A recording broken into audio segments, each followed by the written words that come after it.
नमस्कार, Byju's IAS Hindi platform पे आपका स्वागत है। आज हम लोग 25 सितंबर 2021 के द हिंदू समाचार पत्र का विश्लेषण करेंगे, जो कि आपके आगामी परीक्षा के दृष्टिकोण से लाभदायक सिद्ध हो सकता है। तो आइए एक एक करके सबसे पहले टॉपिक्स देखते हैं। तो पहला टॉपिक होगा आज ऑनर किलिंग, यानी इसका मतलब क्या हुआ? सम्मान हत्या भी इसे कहा जाता है, यानी भारत में इसे अपराध की श्रेणी में रखा गया है। तो इस पर हम लोग चर्चा करेंगे कि न्यायालय का इस पे क्या पक्ष है, भारत में इसके लिए क्या कानूनी प्रावधान है, इसकी पृष्ठभूमि क्या है, यह कैसे यह घटनाएं घटित करते हैं लोग, इन सब पे हम चर्चा करेंगे। दूसरा महत्वपूर्ण है सामाजिक जवाबदेही कानून। तो यह जो है सामाजिक जवाबदेही कानून, इसके अंतर्गत हम बात करेंगे अगर राजस्थान इस कानून को पारित करता है तो भारत का पहला ऐसा राज्य होगा जो सामाजिक जवाबदेही कानून को लागू करेगा। तो इसमें हम बात करेंगे जवाबदेही क्या होती है, जवाबदेही के प्रकार क्या होते हैं, उन्हीं में से एक सामाजिक जवाबदेही क्या है, और अन्य जैसे राजनीतिक जवाबदेही, नैतिक जवाबदेही, चुनाव तंत्र की जवाबदेही, इन सब बातों की चर्चा करेंगे। और तीसरा टॉपिक होगा जब वैश्विक कंपनियां बंद हो जाती हैं तो रोजगार प्रभावित होते हैं।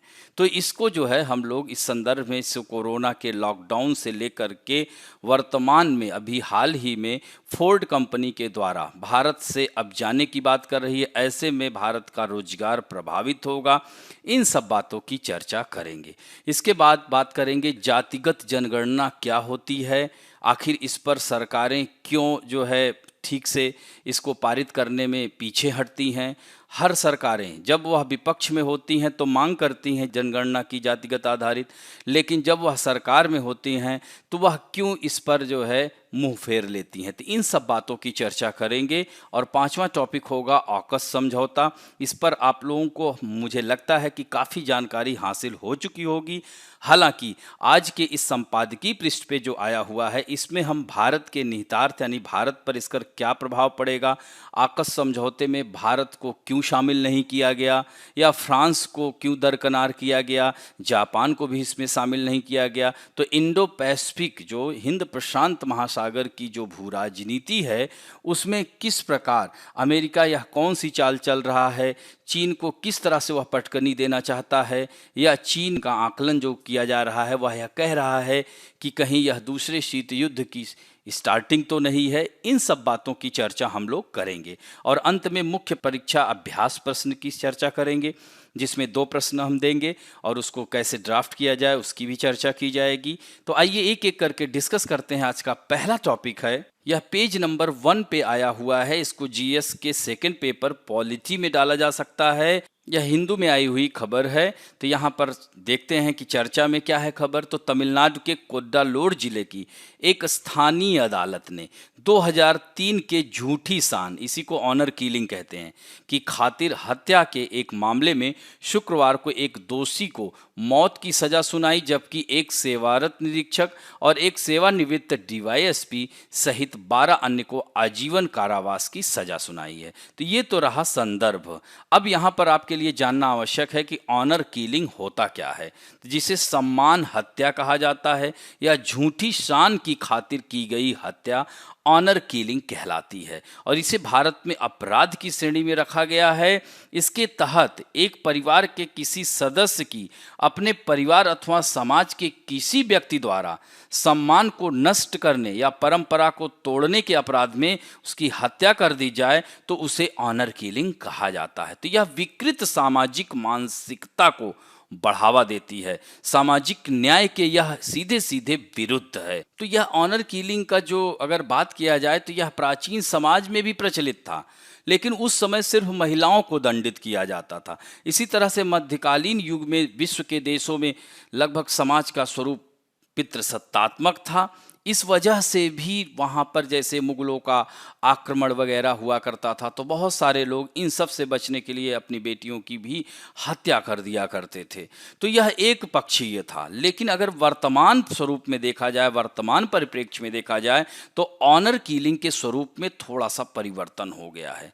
तो यानी अब महिला ही नहीं बल्कि पुरुष भी ऑनर किलिंग के शिकार हो रहे हैं, जैसे कि भारत में विशेषकर हरियाणा, पंजाब, उत्तर प्रदेश, राजस्थान आदि क्षेत्रों में इस प्रकार की हत्या देखी जा सकती है। अगर बात करें तो भारत एक बहुल सांस्कृतिक देश है, जहां विभिन्न धर्म, जाति, समुदाय एवं परंपराओं को मानने वाले लोग होते हैं। साथ ही भारतीय संस्कृति को पूरे विश्व में आदर्श संस्कृति के रूप में माना जाता है। इसके अलावा भारतीय परंपरा में स्त्री को देवी के रूप में देखा जाता है, परंतु यहाँ पर भी सम्मान हत्या से संबंधित मामले देखे जाते हैं। जैसा कि खबर में ही समाचार में आया हुआ है, दक्षिण भारत की खबर है, तो कोई निश्चित नहीं है कि लोग सम्मान की खातिर कहीं भी यह घटना कर देते हैं।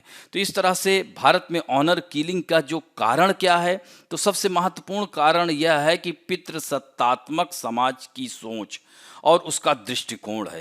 यानी ऑनर किलिंग का सबसे महत्वपूर्ण यह कारण कहा जा सकता है। प्रायः देखा जाता है कि महिलाओं द्वारा वैवाहिक संबंध को अस्वीकार करने पर वह परिवार के सम्मान का विषय बन जाता है। अगर मान लीजिए कि लड़की मना कर देती है विवाह से, तो सीधे सीधे वह परिवार की सम्मान पर वह ठेस पहुंचती है, क्योंकि उसके पिता अथवा परिजनों की बात काटने का उसे अधिकार नहीं दिया जाता है। शिक्षा की कमी, जागरूकता का अभाव, जातिगत व्यवस्था, गोत्र के भीतर विवाह, यह सब कारण हैं जिसकी वजह से यह ऑनर किलिंग का जो है रूप लेता है। तो इस तरह से ऑनर किलिंग को रोकने के लिए चुनौतियां क्या हो सकती हैं? तो इस तरह के अपराध प्रायः अगर देखा जाए तो आंकड़ों की पर्याप्त कमी होती है। यानी इस तरह के अपराध प्रायः गोपनीय रूप से किए जाते हैं, अतः इसके संबंध में आंकड़े मिल ही नहीं पाते हैं। स्थानीय पुलिस के सामने इस तरह के अपराध को वर्गीकृत करने में समस्याएं उत्पन्न होती हैं।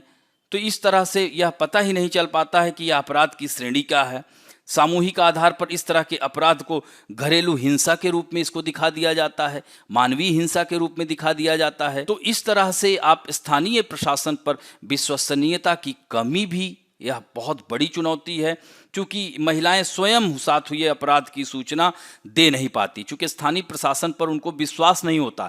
यही कारण है कि डर के मारे वह एक स्थान से दूसरे स्थान पर स्थानांतरित हो जाती हैं, लेकिन वह बताती नहीं हैं।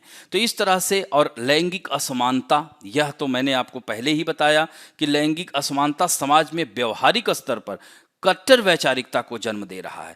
इसी के फलस्वरूप ऐसी घटनाएं आप देखते हैं लगातार प्रकाश में रहती हैं। तो यह सब बातें और जागरूकता का अभाव, लोगों को यही नहीं पता है कि इसके लिए कानूनी प्रावधान भी है। तो अब बात करते हैं भारत में कानूनी प्रावधान। तो इसमें जो है मानव अधिकार अधिनियम 2006 में आया था। तो इसके तहत किसी मानव की गरिमा को हानि पहुंचाना भी अपराध की श्रेणी में आता है।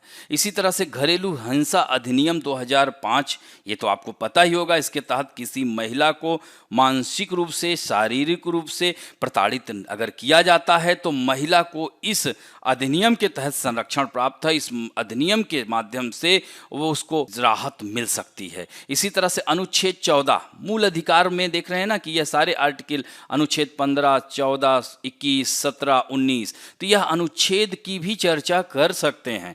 यानी अनुच्छेद 14 में क्या कहता है कि अनुच्छेद 14 में यह प्रावधान है कि इस कानून के समक्ष समानता और समान संरक्षण के तहत दिया गया है। यानी भारतीय संविधान में किसी भी व्यक्ति को समानता और संरक्षण दिया गया है। इसी तरह से अनुच्छेद 15 क्या कहता है? धर्म, मूल, वंश, लिंग, जाति अथवा जन्म स्थान के आधार पर भेदभाव नहीं करेगा, सभी को समान न्याय की व्यवस्था की जाएगी। और अनुच्छेद 21 क्या कहता है? प्राण एवं दैहिक स्वतंत्रता, आप किस प्रकार इन दोनों की हत्या कर सकते हैं।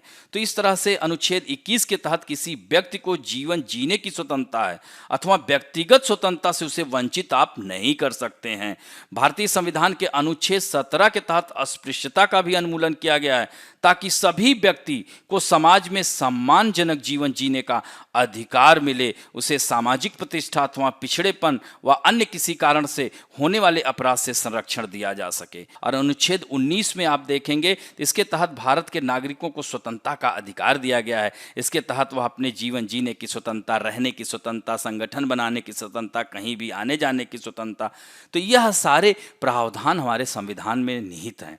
इसी तरह से अंतर्राष्ट्रीय कानून जो भारत को में भी मान्य है, तो भारत केवल अपने नागरिकों को ही नहीं बल्कि किसी भी व्यक्ति को ऑनर किलिंग जैसे अपराध के प्रति न्याय दिलवाने हेतु कुछ अंतर्राष्ट्रीय कानून को भी मान्यता देता है, जिसमें से यह है, याद रखना, मानवाधिकारों के प्रति सार्वभौमिक घोषणा 1948 तो को अपने यहाँ यह लागू करता है। इसमें जो अनुच्छेद 1 और 2 है, सभी मानव जन्म से स्वतंत्र हैं और सभी को मान सम्मान का अधिकार है। अनुच्छेद 3 में प्रत्येक मानव को अपने जीवन में स्वतंत्रता सुरक्षा का अधिकार है और अनुच्छेद 5 में सभी मानव को क्रूरता या अपमानजनक व्यवहार से मुक्त होने का अधिकार है और यह अनुच्छेद इसी के अंतर्गत है, यह 1948 जो सार्वभौमिक घोषणा है। तो इस ऑनर किलिंग के संबंध में सर्वोच्च न्यायालय का क्या दृष्टिकोण है? तो भारत के सर्वोच्च न्यायालय ने 2018 को शक्ति वाहिनी बनाम भारत संघ मामले में सम्मान आधारित हिंसा को अपराध की श्रेणी में, यानी इसमें एक महत्वपूर्ण निर्णय दिया जिसके तहत सम्मान आधारित हिंसा को अपराध की श्रेणी रखा गया और इस निर्णय में खाप पंचायत को गैर कानूनी घोषित किया गया था। साथ ही सर्वोच्च न्यायालय ने यह स्पष्ट भी किया था कि दो वयस्क अगर शादी करते हैं तो कोई तीसरा उसमें दखलंदाजी नहीं कर सकता है। इसके अलावा न्यायालय ने हिंदू मैरिज एक्ट 1955 की धारा 5 में एक ही गोत्र में शादी न करने को उचित ठहराया है।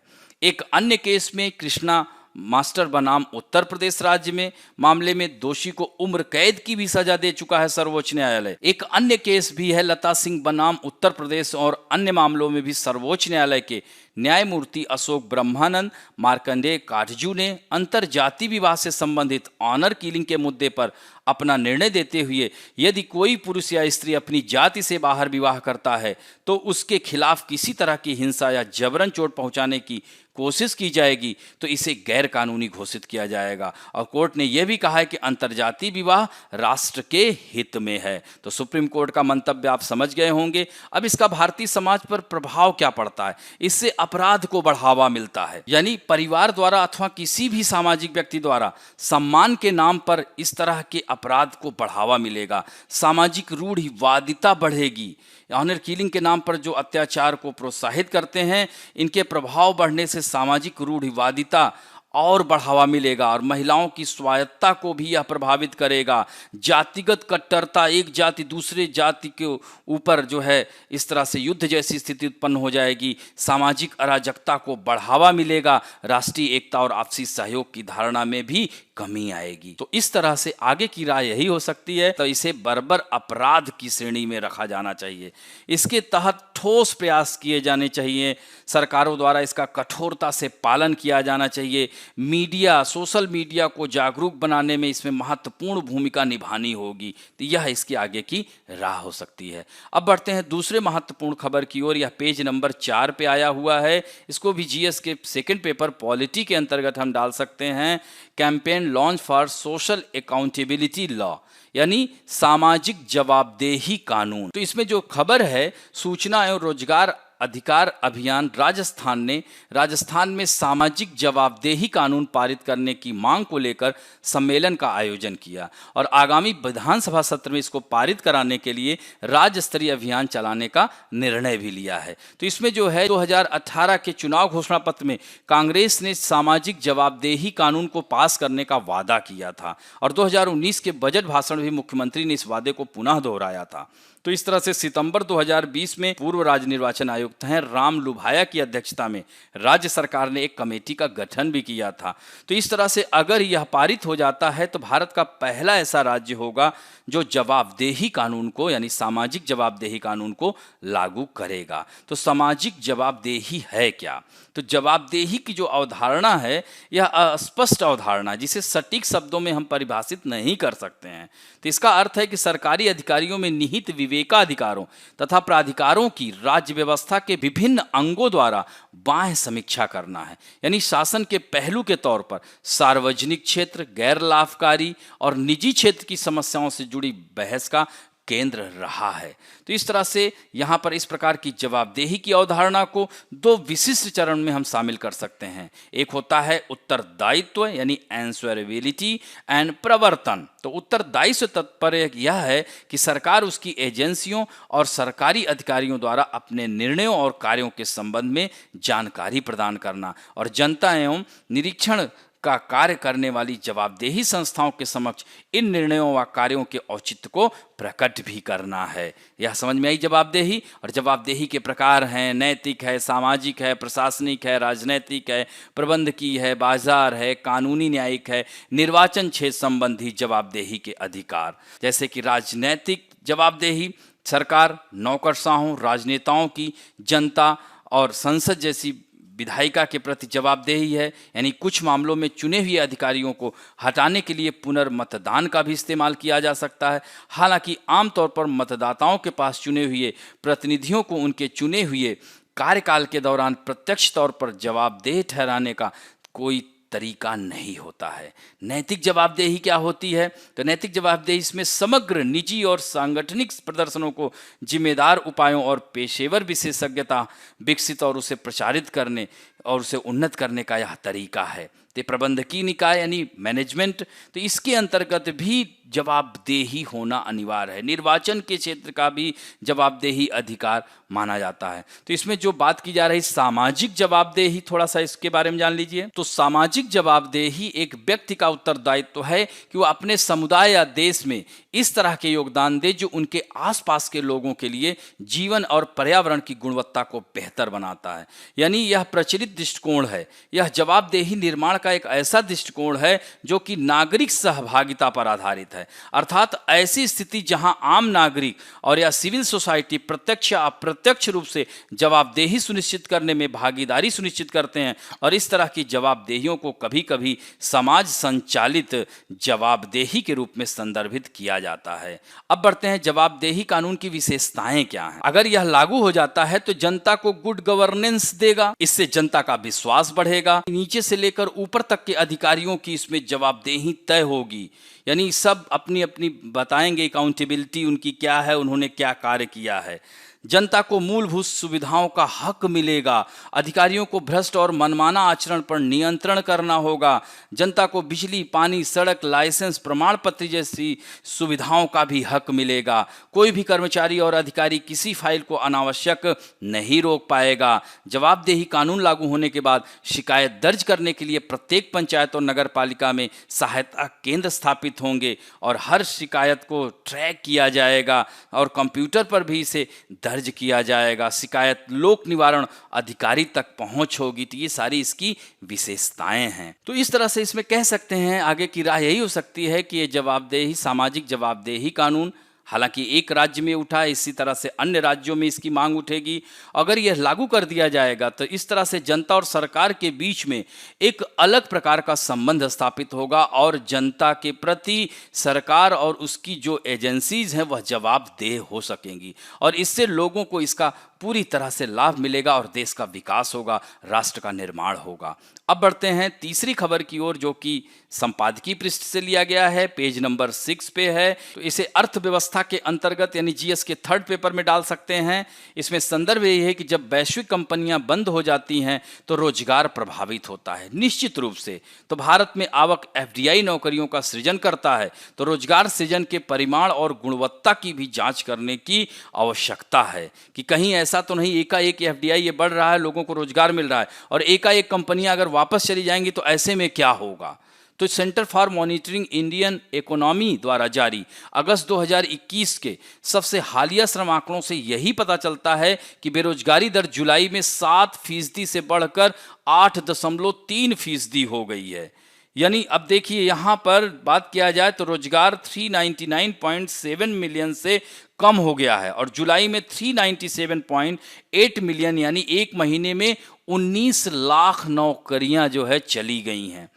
तो इस तरह से अगर बात किया जाए तो क्षेत्रीय विश्लेषण से यही पता चलता है कि यह जो खोई हुई अधिकांश नौकरियां हैं वह कृषि रोजगार से संबंधित थी, जबकि इनमें से कुछ को अवशोषित करने के लिए गैर कृषि नौकरियों में वृद्धि हुई है और नई नौकरियों की गुणवत्ता एक चिंता का विषय है कि पता नहीं यह नौकरी रहेगी या जाएगी। जबकि कृषि रोजगार में 8.7 मिलियन की गिरावट आई और गैर कृषि नौकरियों में 6.8 मिलियन की वृद्धि हुई है। तो इस तरह से आप देख सकते हैं कि मुख्य रूप से व्यापार और छोटे व्यापार में, लेकिन विनिर्माण क्षेत्र ने 0.94 मिलियन नौकरियों को कह सकते हैं कमी हुई है। तो इस प्रकार कृषि द्वारा यह अधिकांश श्रम निम्न स्तरीय सेवा गतिविधियों में समाहित हो गया। तो अब बात आती है कि रोजगार स्थिरता यह चिंता का जब विषय है, तो इसमें सबसे प्राथमिक जो आर्थिक सिद्धांत यही बताता है कि निवेश का स्तर बढ़ाना उत्पादन और रोजगार वृद्धि की कुंजी है। यानी जैसे जैसे निवेश बढ़ेगा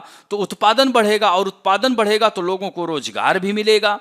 तो इस तरह से एफडीआई निवेश यानी प्रत्यक्ष विदेशी निवेश भी भारत में अगर आता है तो उससे भी रोजगार बढ़ते हैं। लेकिन यह ध्यान देना है कि निवेश कब तक है, कहीं आगे आने वाले समय में यहाँ से यह निवेश चला तो नहीं जाएगा, और ऐसे में क्या होगा, बेरोजगार लोग हो जाएंगे।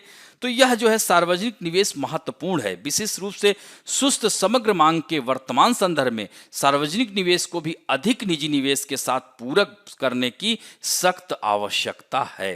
यानी अर्थव्यवस्था काफी समय से निजी निवेश के आने की प्रतीक्षा कर रही है, लेकिन उनका स्तर बहुत कम रहा है, जिससे बेरोजगारी की स्थिति क्या हो रहा है, बढ़ रही है। घरेलू पूंजी निर्माण को बढ़ाने के लिए प्रत्यक्ष विदेशी निवेश का सहारा लेना एक ऐसा दृष्टिकोण है जिसे भारत में व्यापार करने में आसानी होगी और इसे और आकर्षक बनाया जा सकता है। तो जबकि आवक एफडीआई उत्पादन गतिविधियों में वृद्धि के माध्यम से प्रत्यक्ष और अप्रत्यक्ष रूप से रोजगार पैदा करता है, तो विशेष रूप से विनिर्माण क्षेत्र में उत्पन्न रोजगार के परिमाण को करीब से जांच करने की आवश्यकता है। और इसके अलावा बढ़े हुए रोजगार की स्थिरता को भी अक्सर खतरा होता है, क्योंकि यह व्यापार के रास्ते पर निर्भर करता है। जो अन्य प्रतिस्पर्धी अर्थव्यवस्थाएं वैश्विक स्तर पर कारपोरेट पुनर्गठन के लिए खुलती हैं, तो फर्म जो है पूर्ववर्ती स्थानों से बाहर भी निकलती हैं। तो इस पर बहुत आवश्यक है। तो यह विनिर्माण क्षेत्र में जो रोजगार की धीमी वृद्धि है, इसके जो महत्वपूर्ण 3 कारक हैं जिसकी वजह से यह बाधाएं उत्पन्न हुई हैं, उसमें पहला कारण है नोवेल कोरोना वायरस महामारी और उसके बाद के लॉकडाउन के कारण। तो आपने देखा ही होगा, लॉकडाउन की वजह से स्थिति बहुत ही असंतुलित हो गई। यानी उसके कारण अर्थव्यवस्था में कुल मांग कम हो गई, जो कि वाहनों की बिक्री में परिलक्षित हो रही थी। और दूसरा क्या है, अर्धचालकों की कमी से उत्पादन प्रभावित होने लगा। यानी इसमें क्या हुआ, भले ही ग्राहक भावना धीरे धीरे सकारात्मक हो रही हो, लेकिन जो है प्रभावित तो हो ही रहा था उत्पादन। तीसरा जो सबसे महत्वपूर्ण है, हाल ही में फोर्ड के भारतीय बाजार से निकलना, और ऐसे में क्या होगा, कम से कम 4000 लोगों की नौकरियां जाने का खतरा मंडरा रहा है। यानी कंपनी ने निर्णय ले लिया है कि अब वह भारत में नहीं रहेगी। लगभग 3 दशक से वह भारत में पैर जमाए हुई थी। तो ऐसे में अप्रत्यक्ष रूप से अगर बात किया जाए तो 35,000 कर्मचारियों के रोजगार छिन जाएंगे। तो यह विनिर्माण क्षेत्र की जो धीमी वृद्धि की भी यही 3 महत्वपूर्ण वर्तमान में कारण हैं। तो इससे रोजगार सृजन पर भी प्रभाव पड़ेगा। यानी हाई प्रोफाइल वैश्विक फर्मों के बाहर निकलने से रोजगार सृजन 2 तरह से प्रभावित होता है। सबसे पहला क्या है कि ग्रीन फील्ड निवेश, ये सबसे महत्वपूर्ण है। इसके लिए या मौजूदा सुविधाओं को बढ़ाने के लिए उस स्थान को चुनने के बारे में आशंका पैदा करता है। और दूसरा, बाहर निकलने के माध्यम से नौकरियों के विनाश की प्रक्रिया श्रम बाजार में बेमेल पैदा करती हैं। यानी फोर्ड का निकलना, और अभी इसके अन्य उदाहरणों की अगर बात किया जाए, जैसे कि नोकिया का नाम सुना होगा। एक समय में आप देखते रहे होंगे कि हर तीसरे व्यक्ति के पास नोकिया का फ़ोन था।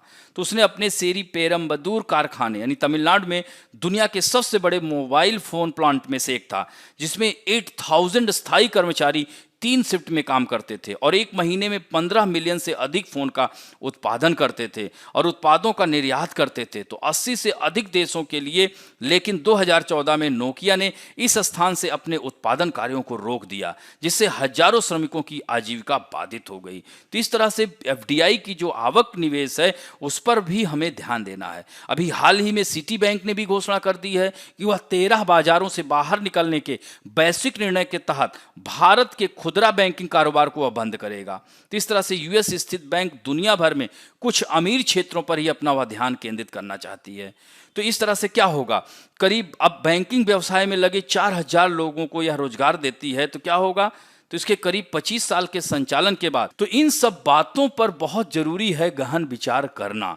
तभी कोई निर्णय लिया जा सकता है।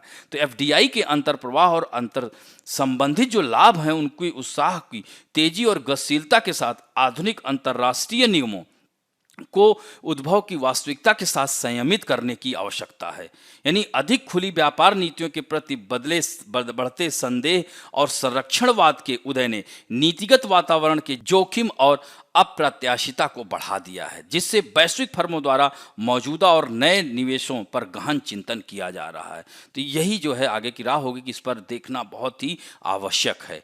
अब बढ़ते हैं, महत्वपूर्ण खबर है, यह भी पेज नंबर 6 के संपादकीय पृष्ठ पे आया हुआ है। सोशल इश्यूज के अंतर्गत डाल सकते हैं कॉम्प्लेक्स काउंट, यह जटिल जनगणना, यानी यह जातिगत जनगणना की मांग फिर से उठ रही है। तो इसके पीछे क्या कारण है? क्या कारण है कि सरकारें जातिगत जनगणना से बाहर, मतलब जातिगत जनगणना नहीं करना चाहती हैं? तो जातिगत जनगणना की जरूरत क्यों है?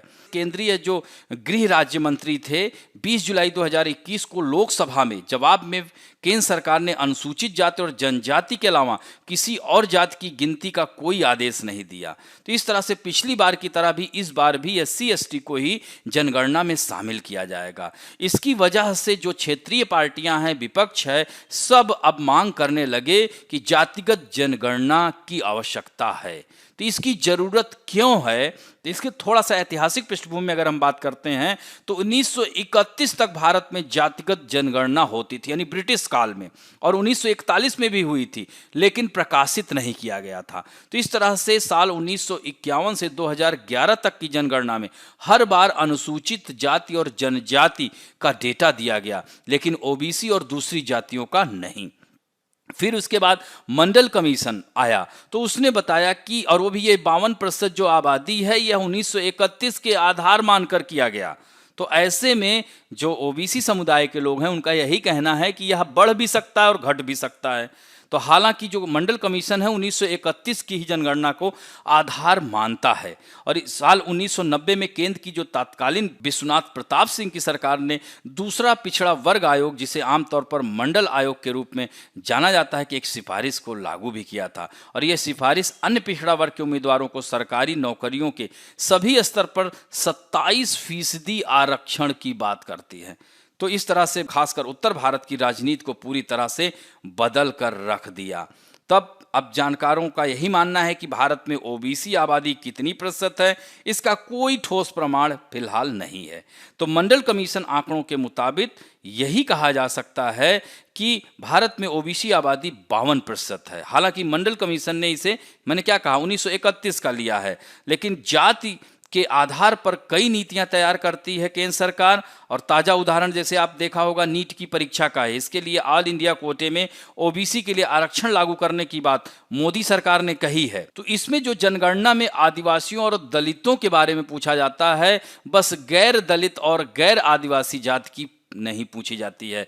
तो इस तरह से, इस वजह से आर्थिक और सामाजिक पिछड़ेपन के हिसाब से जिन लोगों के लिए सरकार नीतियां बनाती है, उससे पहले सरकार को यह पता होना चाहिए कि आखिर उनकी जनसंख्या कितनी है। यही कारण है कि जातिगत जनगणना की मांग उठ रही है। यही वजह है कुछ विपक्षी पार्टियां जातिगत जनगणना के पक्ष में खुलकर बोल रही हैं। और वर्तमान सरकार की बात किया जाए तो जब यह सरकार विपक्ष में हुआ करती थी, 2011 में ही BJP के ही सांसद थे, उन्होंने जनगणना के ठीक पहले 2010 में कहा कि इस बार जनगणना OBC की जनगणना होनी चाहिए। तो पिछली सरकार की अगर बात करें तो उस समय कांग्रेस की सरकार हुआ करती थी, कांग्रेस समर्थित पार्टियों की सरकार हुआ करती थी।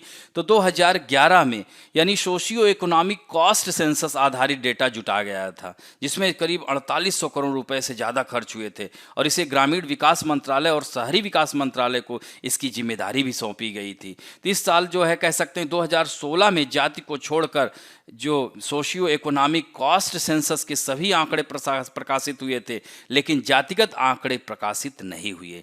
तो जाति का डेटा सामाजिक कल्याण मंत्रालय को सौंप दिया गया, जिसके बाद एक एक्सपर्ट ग्रुप बना, लेकिन उसके बाद आंकड़ों का क्या हुआ इसकी सार्वजनिक जानकारी नहीं की गई। तो इस तरह से अब विश्लेषक इसको मांग रहे हैं, और इससे क्यों सरकारें जातिगत जनगणना से क्यों डर रही हैं सरकारें। तो जातिगत जनगणना जो अब तक की जानकारी में जो आंकड़े हैं वह ऊपर नीचे होने की संभावना है। विशेषज्ञों का यही कहना है है कि हो सकता है कि यह 52% से घटकर 40% हो जाए। राजनीतिक पार्टियों के ओबीसी नेता एकजुट होकर कहें कि ये आंकड़े सही नहीं हैं और यदि इनका परसेंटेज 60% हो जाता है तो आरक्षण और चाहिए। तो सरकारें शायद इस बात से लेकर के डर रही हैं। तो यह जो है महत्वपूर्ण हो जाता है। और अब बढ़ते हैं, तो यह पेज नंबर 6 पर ही आई हुई खबर है। इसको इंटरनेशनल रिलेशन से हम लोग यानी अंतर्राष्ट्रीय संबंध में डाल सकते हैं। जैसा कि हमारे देश के प्रधानमंत्री इसमें विदेशी यात्रा पर, अमेरिका की यात्रा पर हैं। ऑकस समझौता जब से आया हुआ है, कहीं ना कहीं देखा जाए तो आपसी जो मित्र देश हुआ करते थे उनमें कुछ ना कुछ मनमुटाव आ गया है। क्योंकि इस ऑकस समझौता में अमेरिका, ब्रिटेन और ऑस्ट्रेलिया ही हैं। ऐसे में फ्रांस, जापान, भारत को दरकिनार करना, तो कहीं ना कहीं हिंद प्रशांत महासागर की जो राजनीति है उसमें भारत, जापान, फ्रांस जैसे देशों को अवॉइड किया जा रहा है। तो ऐसे में देखा जाए तो अमेरिका ने भारत या जापान को ऑस्ट्रेलिया और ब्रिटेन के साथ हाल ही में ये इंडो पैसिफिक क्षेत्र ऑकस रक्षा समझौता में जोड़ने से इनकार कर दिया। राष्ट्रपति बाइडेन ने यह संदेश फ्रांस के राष्ट्रपति इमैनुअल मैक्रों को भी भेजा। यही कारण है कि फ्रांस के राष्ट्रपति इमैनुअल मैक्रों काफ़ी आहत हैं, क्योंकि वो भी एक नाटो के सदस्य देश रहे हैं। उन्होंने ब्रिटेन का भी सहयोग किया है, चाहे सैन्य सहयोग की बात हो, अमेरिका के साथ हमेशा खड़े रहे हैं। ऐसे में इस तरह से फ्रांस को अवॉइड करना फ्रांस के लिए काफ़ी यह कष्टदायी सिद्ध हो रहा है। और इसके साथ साथ ऑस्ट्रेलिया ने जो परमाणु पनडुब्बी प्रौद्योगिकी हस्तांतरण भी, ऑस्ट्रेलिया का जो है 90 बिलियन US$ का जो परियोजना थी, वह जो है जो फ्रांस के साथ चल रही थी, ऑस्ट्रेलिया ने समाप्त कर लिया। ऐसे में फ्रांस ने नाराज़गी जताते हुए अमेरिका और ऑस्ट्रेलिया से अपने राजदूतों को उन्होंने वापस भी बुला लिया है। तो क्वाड देशों में अमेरिका, जापान, ऑस्ट्रेलिया, भारत, यह 4 देश शामिल हैं। तो ऐसे में यह कहा जा रहा है कि हो सकता है कि जापान और भारत को इस सम्मेलन के बाद, क्वाड सम्मेलन हो रहा है, चारों नेता प्रत्यक्ष रूप से एक दूसरे के सामने मिलेंगे, तो हो सकता है कि ऑकस में उनको ज्वाइन करा दिया जाए। लेकिन अमेरिका ऐसा कभी नहीं करेगा, क्योंकि ऐसे में फ्रांस जैसे देश और नाराज हो जाएंगे और फ्रांस इस तरह से कोई गलत कदम भी उठा सकता है। तो इस तरह से यह ऑकस समझौता है क्या? तो यह एशिया में चीन को संतुलित करने के लिए ऑस्ट्रेलिया और ब्रिटेन के साथ एक सैन्य समझौता है। तो ऑस्ट्रेलिया ने परमाणु ऊर्जा से चलने वाली पनडुब्बियां बनाने के लिए अमेरिका और ब्रिटेन के साथ एक सामूहिक समझौता किया है। तो इसी गठबंधन को ऑकस नाम दिया गया है। तो यह तीनों देश हिंद प्रशांत क्षेत्र में चीन की आक्रामकता को नियंत्रित करेंगे। और इस समझौते के तहत ऑस्ट्रेलिया के साथ साइबर समझौता, आर्टिफिशियल इंटेलिजेंसी और अन्य समुद्री तकनीक साझा की जाएगी। तो अब ऑकस समझौते पर भारत पर इसका क्या असर पड़ेगा? देखिए, भारत इसको सकारात्मक रूप से देख रहा है। तो सकारात्मक नकारात्मक दोनों प्रभाव पड़ सकता है। भारत इसलिए खुश है क्योंकि इसमें ऑस्ट्रेलिया भी है। भारत क्वाड का एक प्रमुख भागीदार है। तो इससे जो उच्च गुणवत्ता वाले परमाणु पनडुब्बी प्रौद्योगिकी प्राप्त करने के लिए भारत प्रशांत में चीन की प्रतिरोधक क्षमता को मजबूत करना, लेकिन हिंद महासागर में भारत के अग्रणी भागीदार फ्रांस के साथ भी उसकी सहानुभूति है। तो अब ऐसे में अगर देखा जाए तो यह समझौता जो हुआ है, इसमें भारत अगर नहीं है तो भारत रूस से भी मदद ले सकता है, परमाणु पनडुब्बी में लेता ही है। तो इस तरह से भारत के लिए द्वार खुले रहेंगे। भारत फ्रांस के साथ भी स्कॉर्पियन पनडुब्बियों की जो प्रोजेक्ट 75 है उसको और तेजी से आगे बढ़ा सकता है।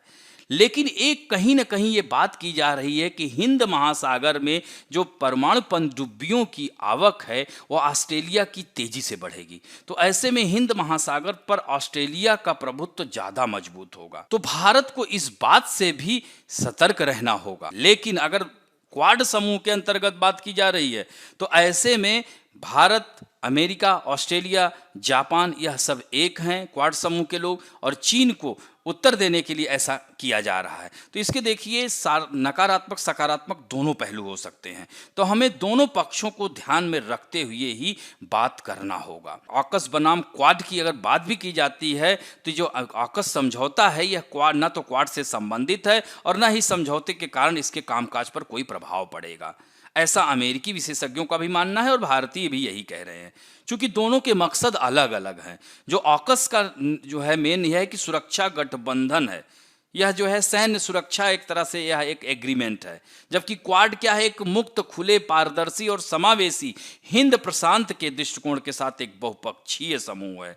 तो बात समझ गए होंगे, और इससे पहले भी आप AUKUS के बारे में बहुत सारा जानकारी आपको हासिल होगी। तो यहाँ पर भारत को अभी आगे की राह यही कहती है कि फ्रांस, UK, ऑस्ट्रेलिया, इन सब से भारत काफ़ी करीबी है। तो भारत को बहुत ही सूझबूझ के साथ AUKUS समझौते पर अपनी आधिकारिक प्रतिक्रिया देने में भी बहुत सावधानी बरतनी होगी। उसे वेट करना होगा कि आने वाले दिनों में क्या परिस्थितियां हो सकती हैं। अब बढ़ते हैं मुख्य परीक्षा अभ्यास प्रश्न की ओर। पहला प्रश्न है कि जांच करें कि हाई प्रोफाइल वैश्विक फर्मों के बाहर निकलने से भारत में रोजगार सृजन कैसे प्रभावित होता है। तो बहुत ही अच्छी तरीके से इसको 3 भाग में तोड़ लीजिएगा। भूमिका, और उसके बाद विवरण, अंत में जो है इसका जो है मुख्य भाग, मध्य भाग होता है, सबसे महत्वपूर्ण बातें इसमें, और साथ साथ भूमिका और निष्कर्ष भी आपका बेजोड़ होना चाहिए। और निष्कर्ष में आपको सकारात्मक बातों को लेते हुए लिखना होगा।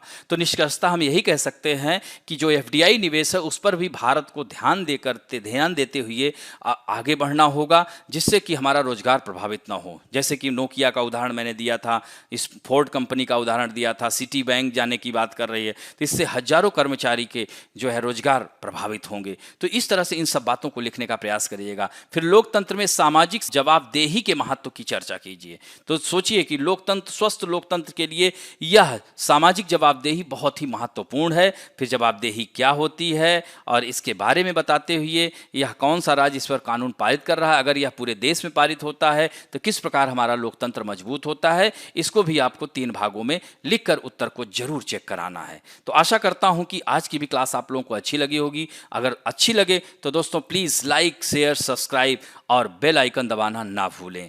धन्यवाद।